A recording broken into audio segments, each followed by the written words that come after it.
I'd like to connect a couple of dots with you this morning.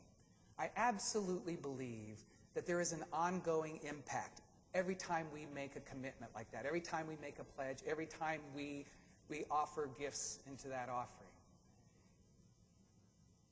I think it makes an impact in ways that often transcends us, that it's hard to see and realize at the time.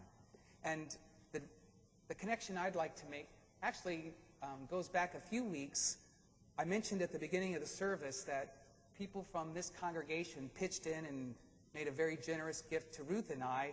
And during that Sunday, when Mark announced it, he talked a little bit about my first pastor. His name was Carl Hansen, and you probably wouldn't remember much about it, but really quickly, he was the pastor that baptized and confirmed me when I was 16.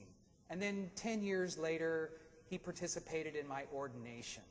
And I thought of him again this week because in a lot of ways, Timothy was so lucky. He was so fortunate and blessed to have Paul encourage him and support him. And in a similar way, I was really lucky. I was so fortunate and blessed to have this pastor support me and encourage me. But there's something way bigger and more important than Carl Hansen or me. And this is the connection I hope you'll make and understand why our pledges and offerings are so important.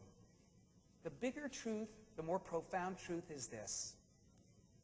If it wasn't for this little Lutheran church on Camelback Road in Phoenix, Arizona, if it wasn't for the faithfulness and generosity of the people there, there would have been no worship services. There would have been no youth group.